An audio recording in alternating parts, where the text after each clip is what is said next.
just like that, we are live. Happy Monday, as I say always. And as always, I'm your host, David Burrows. Good happy Monday to you.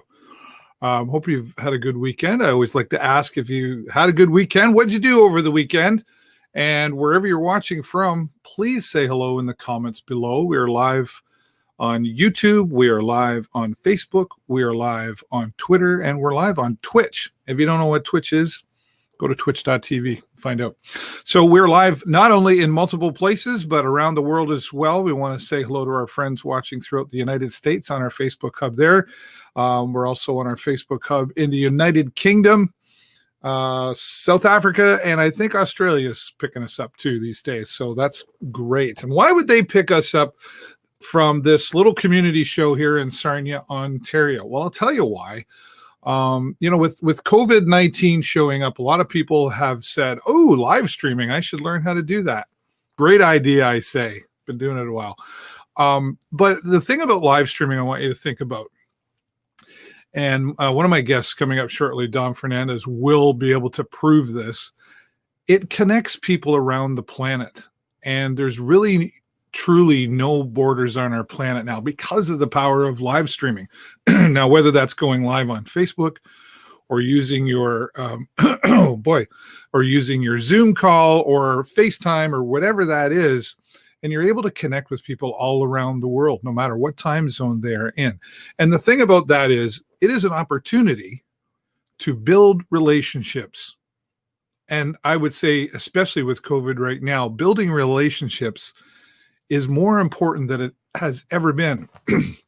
And we are all one big city right now. I always believed we were before that, because I've been live streaming for about 10 years now. And that was one of the things I always said, I believe live streaming can change the world, used properly. And then COVID showed up, and wow, everybody was kind of forced into a corner on live streaming or virtual meetings. How many virtual meetings do you have in a day? Right? Depending on what you do. And some people are like, oh, another virtual meeting. And I get it, because we're missing, I like to call it the belly to belly business, right? This personal touch, if you will. Obviously, personal is very hands off these days. There's still some of that going on in certain areas. Except that now, of course, you've seen the government last Saturday announce some new restrictions. We're not back in stage 2. Not yet. Some restrictions to the existing stage. And somebody asked me the other day, you go on social media and you hear, well, everybody's a journalist now, right? Because we all have Facebook. So everybody can be a journalist now.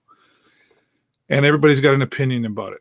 And at the end of the day, I think we really just have to follow the guidelines. And I think that we're where we are today because some people weren't following the guidelines. And I was out local downtown establishment on the weekend that I like to go to with some friends, and I watched local entertainment, which was great that we're still able to do that. And, some of the conversation was, well, it's not fair that we have to do this here because it's just Toronto, Ottawa, and Peel that they're saying are the big problem. I wouldn't call it being penalized. Here's the thing. How do you say that? IMO, in my opinion. I don't think they're trying to penalize anybody. I think they need the rest of us to do these things so that we don't end up like Toronto, Peel, and Ottawa, right? So they're really preventative measures. I get that we're in frustrating times, and some of us are in more frustrating times than others. Okay. But we've seen the hashtag stay strong together, be strong together. We really need to mean it.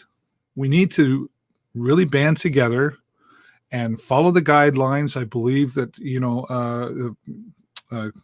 Premier Ford said today, it's not just Dr. David Williams, the Chief Medical Officer of Ontario, that makes the decision. He's sitting at a table of medical officers from all across the province and the country that collectively are making these decisions. And they take it all from the data that gets submitted. So I get it. We thought this whole thing would, be a few weeks, maybe a month or two, and what are we, 7, almost 8 months in? We're far away from, it's not the beginning of the end yet. So I get it, but let's be patient and let's wear the masks. I got a mask. I say it every week. Got my mask, right? My branded mask. And I don't like wearing the mask. How much do you really have to wear it? I mean, if you walk into a restaurant or a bar or a store or whatever, you got to wear it for maybe a few minutes. And if you're sitting down, you got to get up. How long does it take you to go to the washroom and wear your mask? Okay. I've been ranting every week the last few weeks about this because I don't normally. I normally, stay neutral in all of this. And somebody said to me the other day, Dave, why don't you say more? They're usually telling me to be quiet, not say more. Anyway, so there you go. Rant for this week. Just follow the guidelines. Wear the mask the same way you wear your seatbelt. Unless, of course, you're not wearing your seatbelt, and you should be because it's the law, right? Okay. Rant over. Let's go over to our comments here and see who's watching. We have got, Carl Freeman joining us all the way from Oshawa, Ontario, my ham radio buddy. Good to see you, Carl. And who else is out there? Monique Rose says hello to Dom. He's not here yet. Well, he is kind of. And hello back to you, Monique. Appreciate you watching. Our friend Barry Loxton. Nice to see you, Barry, as always. And I like the Persona visit better. Persona visit. Yes, right. I got you. And Barry, I'm glad you're here because, of course, this is the first week that my friend Stephen Healy and I, for those of you who don't know, did a show. He lives in the United Kingdom, and we've been doing a show together every Monday at noon for 3 years. And last week was the last episode. Just have to make some changes, right? But and I was weird getting up today and going, I don't have to do that show today. But I'll fill it in with some other things for sure. Heather Batter, Clark, how are you? Nice to have you stopping by. It is nice to have people stopping by and saying hello, because sometimes you get up and you go, do I have to do that thing or whatever? You go to work. Sometimes you don't feel like going to work. So when you guys pop by and you say hello, keeps me going to go, okay, what can I do next week on the show and keep the show going to promote the community and the people in the community here as well, which we're going to get to in just a few minutes. But first, did you know that it is Fire Prevention Week? And what's happening with Fire Prevention Week? Well, of course, they're going to talk about fire prevention and all the things that maybe you didn't know. And I'm going to really put myself out there. It says, did you know cooking is the #1 cause of home fires and home fire injuries? Did you know that? Fire Prevention Week is all this week. It began on Sunday, October the 4th, yesterday, right? Yes, we're in October. Halloween's next. And celebrating all the way through October the 10th. And we'll be posting some stuff from Sarnia Fire Rescue on what they're going to be doing. They're going to be talking to the kids as well. But what do moms and dads need to do to talk about fire prevention safety or Fire Prevention Week and fire safety?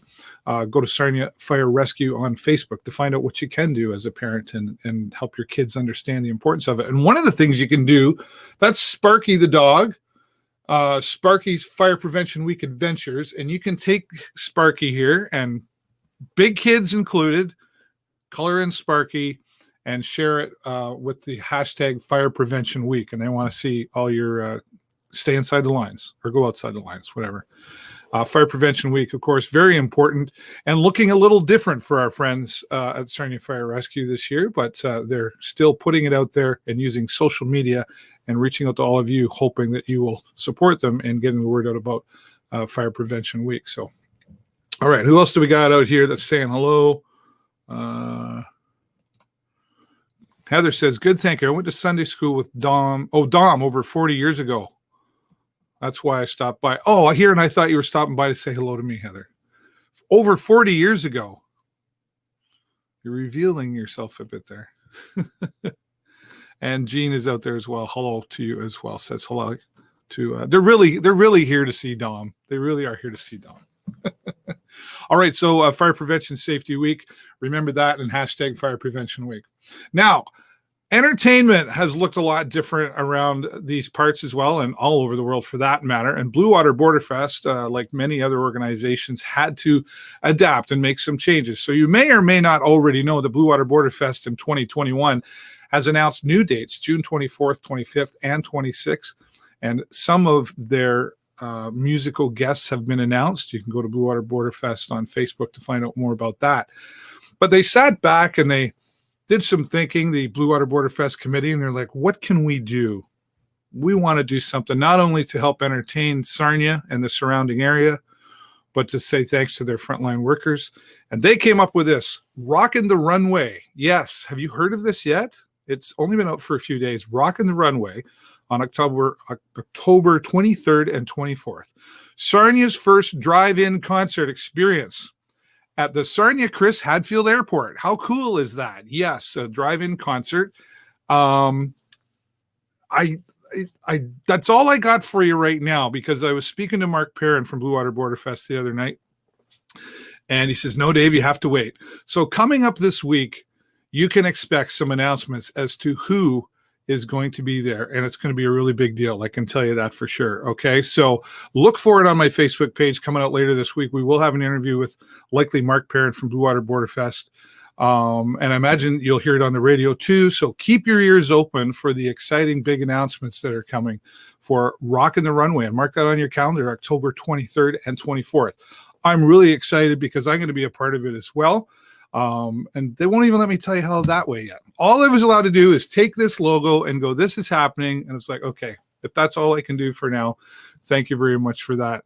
To Mark Perrin from Blue Water Border Fest. Of course, you can find them on Facebook and on their website as well. Everything, just go to Facebook. Who goes to a website anymore? Everybody just goes to Facebook, right?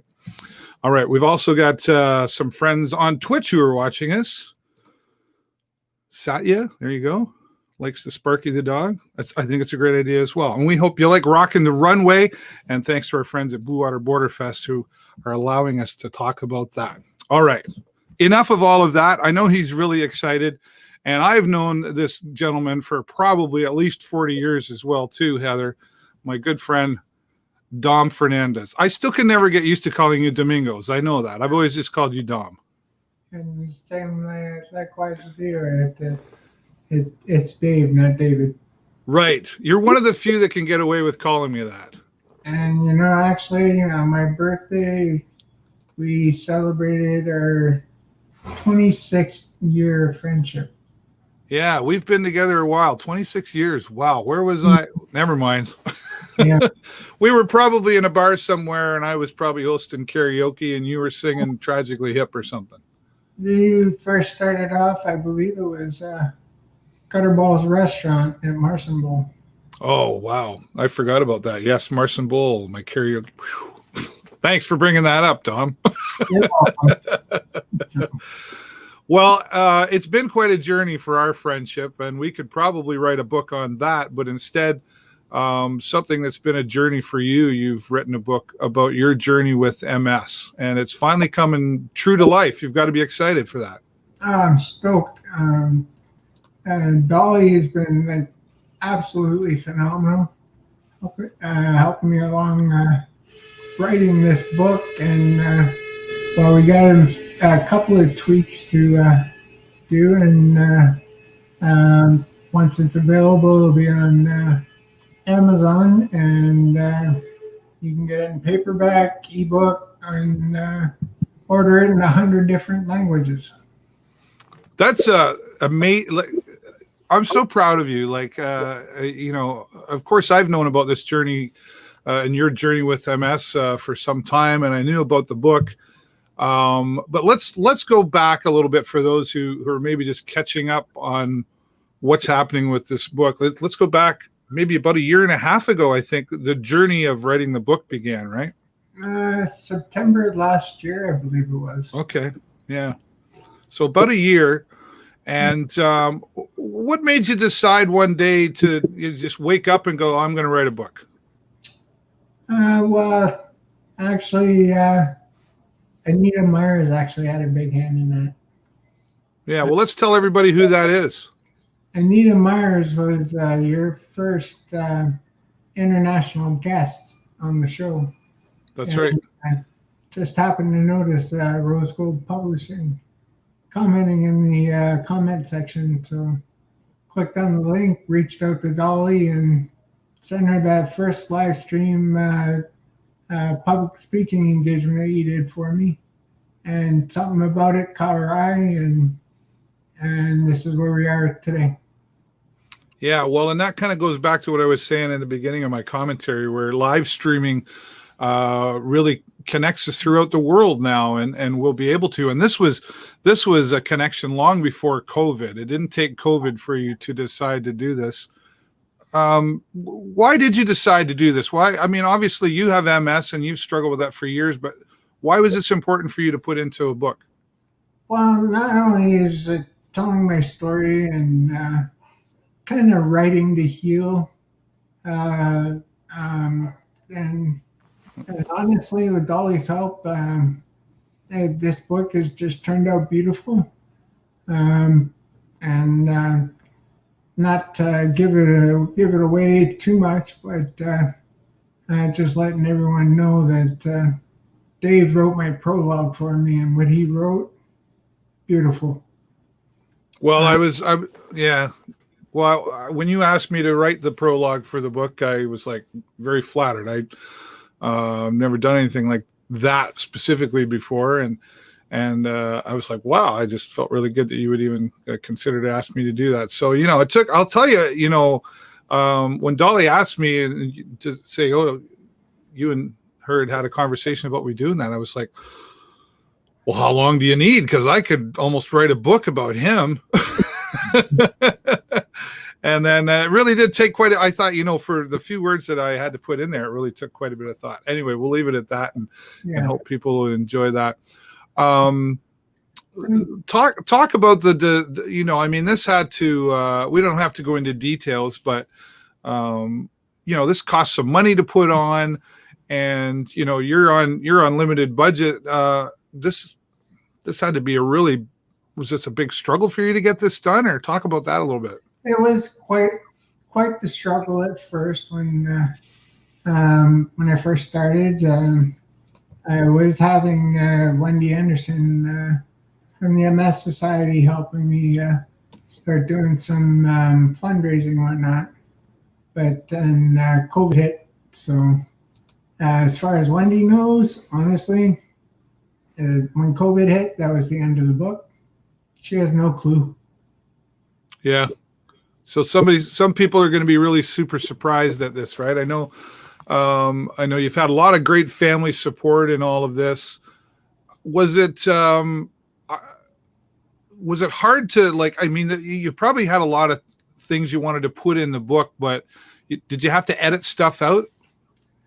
Yeah, there was quite a few things we had to edit out, and like I said, I had to make a few changes, and then as soon as it is available on Amazon, Dolly's going to help me set up a Amazon account, because I have no clue how to do that. Right.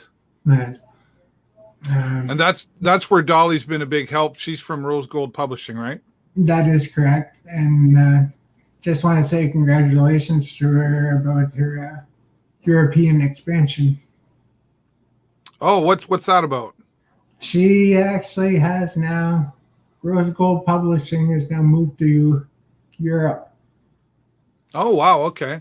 So this is a big agency, and I mean, I already kind of knew that in the beginning, because that's how you kind of got introduced. But so you're she's big, really helping you out. She's been phenomenal, and she let me bypass quite a few deadline dates because of not only because of COVID, but just a little extra help. And now, and the way that this book has actually come to be is my family stepped up and helped me out with finishing it off.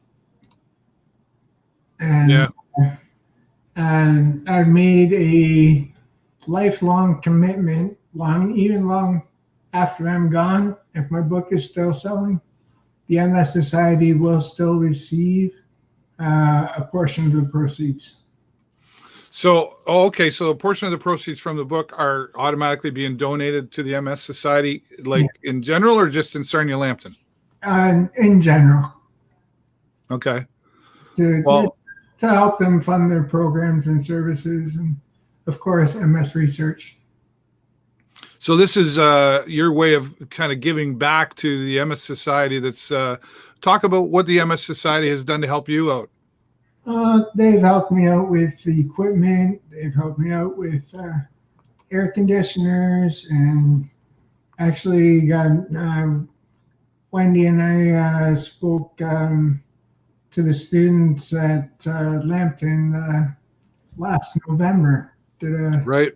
joint presentation, and it turned out better than I anticipated. Now, I suppose, like, without the MS Society and their support, life might be a little tougher for you. Yes and no. I don't let anything stop me. Yeah. You are the first person when I do have a medical setback and end up hospitalized that I contact, and you let everybody know what's going on, and I appreciate that. Well, it's yeah, I appreciate that you reach out to me at first and let me know. And I remember in the beginning of all of this, I remember you and I had a conversation about doing this book. Yeah. And I probably cautioned you in some ways, but was encouraged in others. But I wanted to make sure that this was something you needed to do and could do. And you talk often about how other people have inspired you, but you've got to realize in the last year anyway, just how much you've been able to impact and inspire other people. Are you aware of that? I'm aware of it. I've had a friend of mine who was recently diagnosed, I believe it was last year, with MS, and she calls me her MS Superman. Right. And I've been called the hero, I've been called inspiration, but I'm flattered, but not necessary. Yeah, you've always said that, but give yourself when people give you a pat on the back, you got to just say thank you, right? Because I've had it too, where I've said to people, I say, you think you're having a bad day, let me introduce you to my friend Dom, and let him change your mind about your day, because you do have such a positive attitude, and it is inspiring to many people. And I know that when a while back when you first did kind of your first sort of talk, and we live streamed that for you. That video has seen like over 9,000 views to date. Yeah.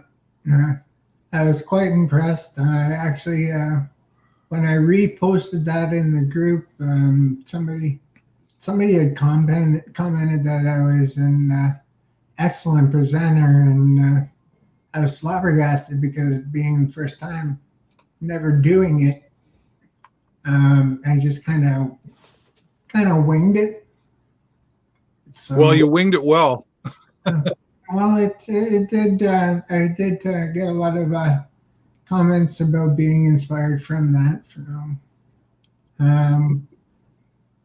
And you were inspired from somebody else locally here in Sarnia as well, that made you say, you actually reached out to me and you said, "Hey, Dave, I want to do that. How do I do that?"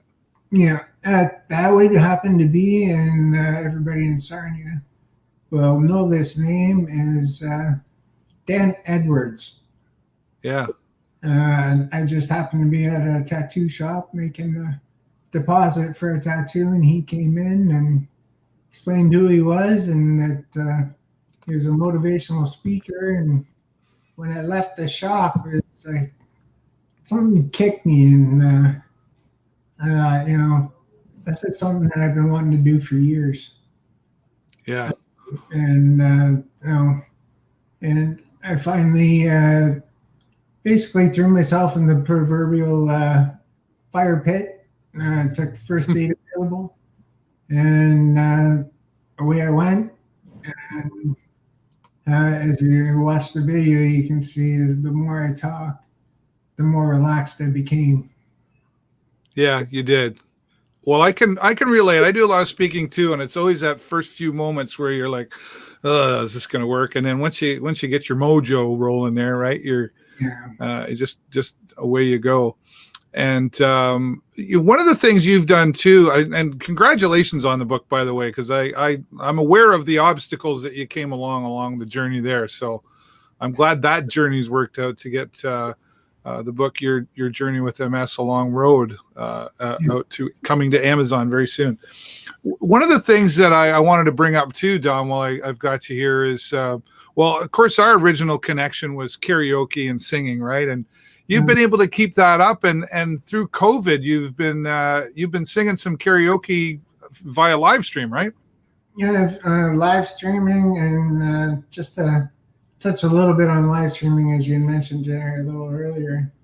I would say to anybody that if you want to look into live streaming, it's absolutely a fantastic thing. Yeah, it's a lot of fun, and you meet some great people, right? Yeah, well, I've got people that are following me from Blue Water Health, and they're always asking me to sing songs for them. And I've sang songs from so many different genres, from the 50s to the 2000s. I think I probably sang more songs in quarantine sessions than I have in 26 years of doing karaoke. Well, I've seen you. I remember the songs you sang, and I've seen you do some songs. I was like, wow, never saw him ever doing that one. I got a lot of comments when I did the song that you usually do, the Guess Who, No Sugar Tonight. Oh, yeah, I saw that, and I thought, I wonder if he's maybe trying to show me up a little. No, the person had commented and said, you can't go wrong with the Guess Who.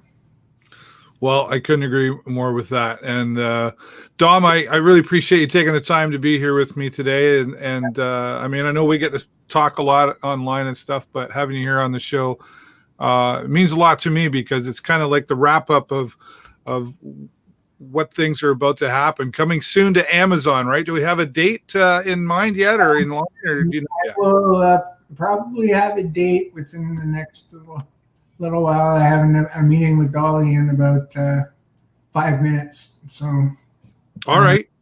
But just before I go, I just want to say to everyone, if you put your mind in front, in the forefront, you'd be surprised what your mind may do for you.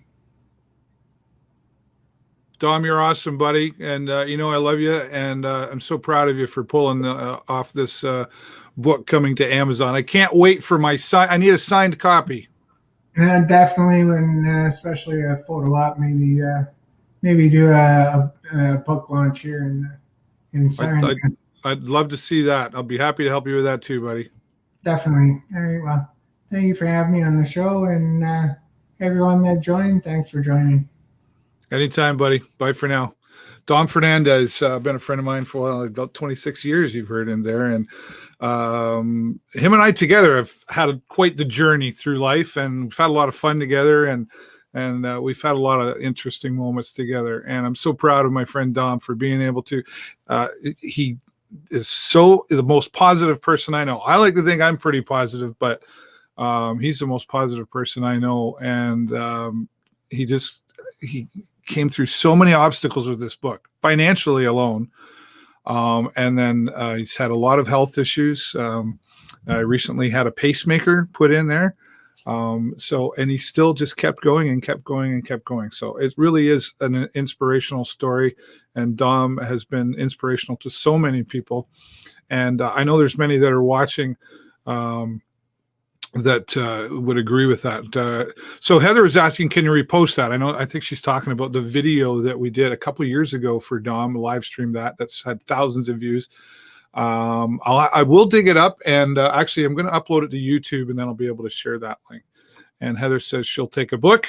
Of course you will. And Sherry's saying hello out there. Sherry Brissett says great interview. Yes. So keep an eye out for that. We will have a follow-up story with Dom. We're hoping to get some local media attention for it as well. And as soon as we have all the links to share with you to order his book, going to be available in multiple languages as well, we'll be sure to do that. Thanks again, Dom. Looking forward to more. All right. Well, lots of celebrations happening in the community, and some of our organizations are celebrating years of support that they've been able to give into the community. And one of them is Pathways Health Center for Children, and they are celebrating 45 years. Executive Director Alison Morrison, thanks for joining. Good afternoon. Yes, it is a good afternoon. Pleased to be here with you, and congratulations to Dom on that soon-to-be book release. It sounds like quite an inspiration, and it also sounds like you have quite a beautiful connection. Yes, we do. Pretty proud of him, as you could tell, for sure. Pathways Health Center, something to be proud of there as well, celebrating 45 years. I had no idea it was that long. 45 years in our community. You know, the dream started many years ago when a number of Rotarians and families got together and recognized the need for a place for service delivery in our community so that families weren't needing to travel down to the London area for service supports. I'm told that the Rotarians actually helped with transportation, taking a path that then did not include the 402. It didn't exist back then. Right, that's right. They drove back and forth to London for supports. So 1975 saw the opening of Pathways Health Center for Children, albeit at that time it had another name. It was Sarnia and District Crippled Children's Center, and a few name changes since then. And many years later, we now have 150 staff and serve over 2,600 children and youth a year. So it's pleased to be celebrating 45 years, not the way that we had hoped to do it amidst a pandemic, but looked for a way to celebrate with our community and give back to our community with an afternoon of apple crisping and music in our back green space. I was really sad that I couldn't be there because the apple crisp alone sounded wonderful. It was warm and yummy. Yeah, absolutely. It was, it was a cooler fall afternoon, but some Tim Hortons coffee and some warm apple crisp on a somewhat sunny Saturday afternoon worked for us. And how was the turnout for the apple crisp and the celebration? Did you get many people coming by? You know what? We did have a stream of people coming by. There were Sarnia Street Machines certainly participated in the event. They've been a longtime friend of Pathways, and a number of their classic cars came and took in the music of the Celtic Hillbillies and enjoyed the apple crisp and stayed for some time in our back lot listening. We saw past employees, we saw current clients and clients who are now adults. It was a lovely afternoon for staff and for our community. Well, you kind of heard me saying there earlier too. You're talking a little bit about the numbers. Like Pathways in 45 years has literally helped thousands of children, and not just like the focus obviously is on the children, but it's really a support for the parents of those children as well. Maybe talk about some of the services that Pathways has done and is doing for both the youth and children and the parents. Absolutely. Pathways is an organization that provides services for children right from birth up to the end of their high school years. But in addition, we also provide some specialty services even for adults in our community. Our seating services, our augmentative communication services, and of course, our therapeutic pool that is loved by our community that is open for all ages.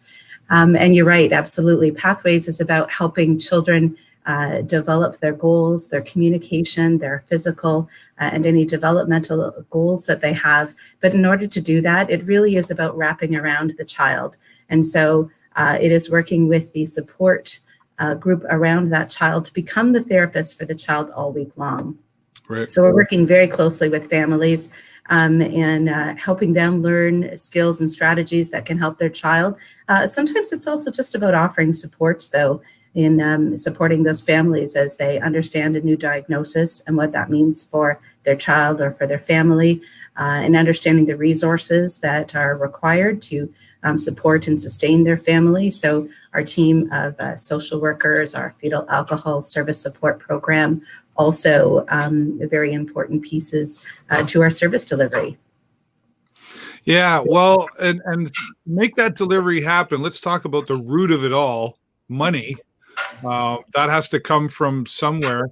I'm sure you would agree, as many in this community do, that Sarnia Lambton is a great supporter of organizations when it comes to this organization needs help. Let's go help. Is it all just contributions from the community? Are you supported by government? Explain that maybe to the viewers. Absolutely. So Pathways Health Centre for Children is one of 21 children's treatment centres in the province of Ontario. We do receive the majority of our funding through the Ministry of Children, Community, Children and Social Services, but we certainly also receive significant funding from the County of Lambton, as well as a number of local donors and service clubs. In fact, we rely on the supports from our community to help us with the funding gaps that exist in order for us to deliver the services that we do in this community. Yeah. And one of the obstacles that came along recently, can we talk about the pool? Because this pool, it's not just a swimming pool, it's a therapeutic pool, and very, very important to so many families. And there was kind of, I guess, a bit of tragedy there for a while. Yeah, so the pool was built in 1986, has long been a treasure for this community, but in 2018, we discovered that there were some significant challenges to the infrastructure of the pool. We had a leak and the pool was closed down for a number of months, and we heard what that meant to our community, and we heard the impact and the loss of not having this therapeutic pool. And again, it's a resource for our young ones. There are infants and young toddlers that are using that pool, and therapeutically, it's used for young children, but also for seniors in our community that use it in stroke recovery, and in fitness and in health. And so in 2018, we launched the Save the Pathways Therapeutic Pool campaign, where we were looking for $1.6 million to literally rebuild this pool so we could have it be a resource for the community for another 30 years. So right now we are actually in the rebuilding phase. We are at 1.5 million of our goal. We felt we were far enough along for us to start this build happening. And so in the midsummer, we were able to bring in our general contractor and literally tore down the deck to the sand and the pool down to its most outer shell. And we are rebuilding from the ground up, quite literally. New decking was poured last week, a new tile will be going in shortly, and the mechanical room, that is the piece that we are needing to ensure that everything is automated and will allow us to monitor and measure the conditions that make this the best therapeutic pool that it can be, and the strong resource for our community that we need it to be. So everything is on schedule, both budget-wise and time-wise, and we are hoping to have this pool open again in late December. And Pathways Health Center for Children can breathe a little more. Absolutely. Right? There's been lots happening there. Talk about, I mean, obviously the world has had to adapt to COVID-19 and how they provide their services. How's that looked like, and how is it looking right now for Pathways as far as adapting virtually? Or Right. So March the 12th, with the news that schools would not be returning after March break, and the information that came out quickly after that led us and our board to make the decision that we would be closing to the public and ceasing face-to-face services right away in March. And our staff were redirected to work from the home. We did need to issue work shortages for a number of our staff that were in our fee-for-service areas, like our cachet childcare that we have on site, and of course our pool program and our lifelong learning social enterprise. We then reimagined how we could do service delivery, because the thing with children's development and the thing with children with special needs is we can't wait. We can't wait for this to be all better. We can't wait for it to return to the way it always was. So our staff quickly reimagined how we could get this done, and we moved to virtual platforms. with great creativity and innovation. We have staff that are using green screens in their therapies. We're having staff celebrating successes of quite young children interacting over the screen and engaging in their speech or occupational therapy sessions. We're hearing of counseling supports that are managing to be quite effective over the computer. We were able to move to that quite quickly and then reopen our doors in June to our most urgent cases that were really needing face-to-face interaction, where virtual was just not working. So we brought back in some of our audiology and seating appointments, and slowly over the summertime increased our services. In September, we were able to move to our own phase 3, which now has us seeing clients for whom virtual is not an option. So when virtual is working, we're staying there right now. But if it is not an option, then we have to find a way forward. And our staff are in center with the appropriate PPE and protocols in place to see clients face-to-face where it's necessary. I imagine, nice that you're able to do and adapt to all of that and recognizing, those needs, and virtual can only take you so far sometimes, right? I would imagine there had to be some training along the way to, train staff how to do a Zoom call and that sort of thing. Was it quickly accepted that, okay, we got to do this, or was it like it could be frustrating to learn something new sometimes? You know what, though, our staff hold at the center of everything the clients that we serve. So, we recognize pretty quickly that we got to get this done. It isn't the way that I was trained as a speech pathologist to do service delivery. It wasn't a way that we were trained to do things, but it's been out there. Teleservice has been a resource that has been used for many years. But just not one that we had moved to for primarily delivering the bulk of our services. So in the beginning, it was a lot of inhaling and exhaling and training. We needed to not only train our staff, but of course, acquire all of the special equipment that we needed and the licenses for a secure healthcare version of a platform. And then work with each other. I'm learning that, as you talked about at the beginning of your show, we are a community. We're the community of Sarnia Lambton, but we're part of a global community. And one of our speech staff was telling me yesterday how that they've connected internationally with speech pathologists to learn of innovative ways that they can make this teletherapy really work for the range of populations that we serve. And so, that's what they've done, is that they've dug deep, they've reached inward, and they've looked outward for resources so that they could continue to serve the kids, because they can't wait. Yeah, very good. Coming out of this, if that's even a thing, I think maybe a few months ago we thought, when we come out of this, I'm not sure how we're going to come out of this, but we come out of this thing where we can start, let's say we can start being in person and even hugging again. Do you see Pathways maybe utilizing some things that they didn't before, but we're going to continue doing those anyway because they were just working? Yeah, absolutely. I mean, through all of this, we have to continue to ask ourselves, we may not like this, but we really don't have a choice with this. We need to, we need to do what we need to do to move forward as a community. But let's look for the opportunity and let's look for the possibility here. And so as we look for opportunities, we recognize we provide services for families in the Grand Bend area and all 3 of our First Nations communities.